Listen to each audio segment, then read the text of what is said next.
I decided to do a mukbang. It's a BrowngirlGreen mukbang, and I decided to make some delicious vegan Filipino food. So I made some vegan cauliflower adobo, and I made that with like some cauliflower. It has like vinegar and soy sauce and some other goodies in there. Then I made like a vegan pinakbet, so you can like look in. It's like made with like a thick coconut cream with like squash and string beans and eggplant. In theory, healthy for you. And then I have like some green onions. And I have this gigantic plate of vegan vegetable pancit. It was rice noodles with some cabbage, broccoli, carrots, ginger, and sesame oil. So that's how I made that. Some green onions all throughout all of this. I have a cup of water, and we're gonna do this. So this is my mukbang. Or do you have to eat each thing separately? No, I couldn't eat everything together. All right, we're gonna eat the pancit. Oh, I have a fork. I do that. I'm about to take a big bite. BRB. We're about to get into this. Hold on.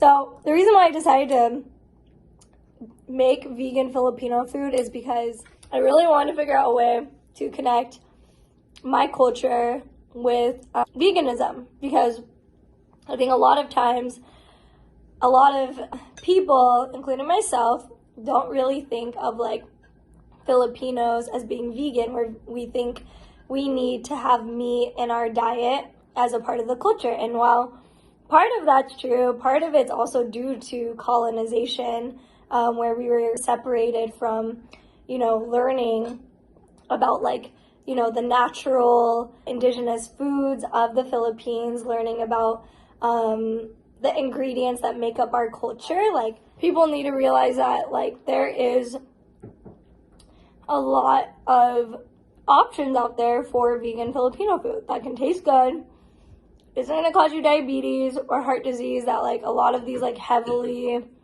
meat intensive meals are going to cause, and could still have the good flavors. So like you can use like replacements like oyster mushrooms or cauliflower instead of meat, and you can use coconut milk instead of condensed milk or regular milk to make your sauces thick. And I think it's important to think about, what are ways in which you can decolonize your diet, as they say. And like, I'm not vegan currently, full disclosure. Oh my God. Really on my journey of trying to explore what it means to be vegan and brown, and like really trying to embrace that. They're very good in combination. All right. So I think I might die after this. Mm-hmm. This might be the first and last BrowngirlGreen video you see on the internet. All right. We're putting it all in there. Okay. Yeah, because you do have to eat a lot more when you're vegan, because the density of the food, is a lot lower. Yeah. So anyways, alternatives to meats and things that I've been exploring, because I'm really trying to be vegan. It's hard because I have some digestive problems that have not allowed me to really digest soy, like tofu and things like that. It makes me pretty sick. So I'm like, what are other alternatives? So yeah, like I said, like you really want to find things that provide texture that kind of mimics meat, but isn't necessarily super processed. And people are always like, where do people get their protein? Like, there's so many different protein sources.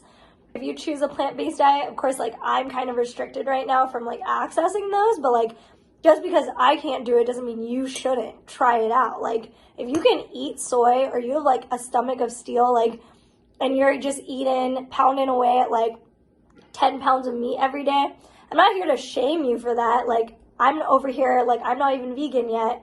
But I think that if you have the ability to do it and the digestive system to handle it, maybe not the digestive system to handle all of this, I think that you could try at least like a meatless Monday, or try considering like these other plant-based alternatives, because meat consumption like really does grow your carbon footprint.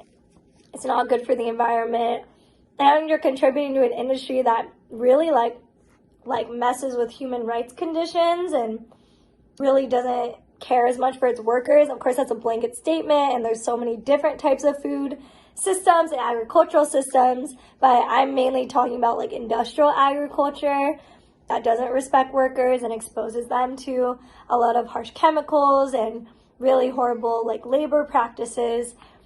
So I think like being vegan isn't, and it's not about being vegan, it's like making more plant-based vegan choices is going to help you like more in the long term to feeling like what you're eating and consuming is aligned with your values. I mean, it's kind of like, why do you buy certain things, or why do you choose certain things? Like, maybe it'll make you healthier, maybe it'll make you happier.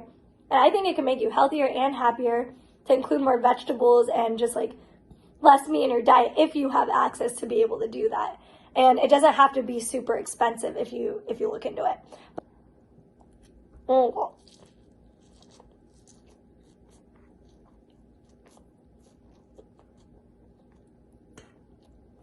Let's keep going. Go, Christy, go. So, yeah, so basically, I mean, that's why I think a plant-based diet is, like, beneficial if, like, you're considering it. Not saying you have to go 360 on it, but I think it's something to consider. It's not something to, like, totally, like, think that, like, oh, it's only for, you know, certain people that think a certain thing or value a certain thing. It's more like you can have your buy-in wherever it's at, whether you're trying to, like, reduce your risk of heart disease, or you're even trying to, like, save money and, like, trying to just, like, live on bulk buys on vegetables and grains and legumes. Like, you can have all your sorts of reasons on why you might want to try something like this. But I think, like, I had to learn or unlearn, like, how I felt about these things. And now I'm actually like, oh, maybe I could be vegan. I could really keep working on that. Even though right now it's not totally there for me. Like, I made a whole meal of vegan food right here, right now. I don't know if I would eat this every single day of my life, but I'm eating it right now, and it tastes pretty dang good. The climate is changing, and so are we.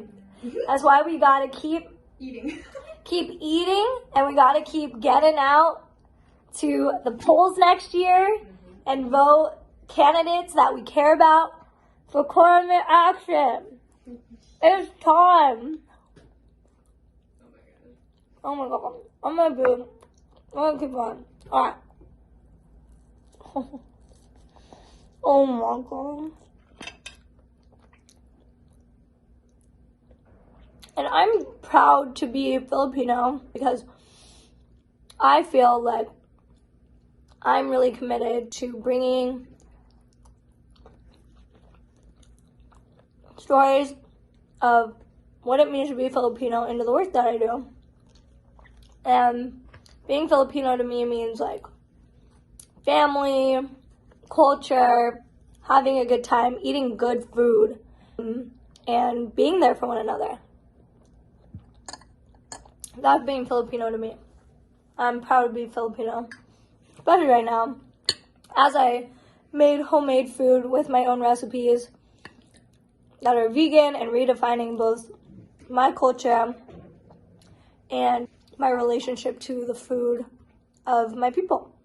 Even with the crazy amount that I'm eating right now, I feel pretty good right now. I mean, I don't feel great, but like, I think the concept is a good time. I feel delirious right now for eating so much. No, like animal fat. No animal fat. No toxins. Yeah, was it organic? No. Local. Business owners. Small business owners. Small Asian business owners. Almost to the end. Okay. How much are you eating?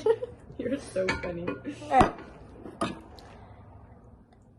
Look at how much I ate. I did it so fast. It was a miracle.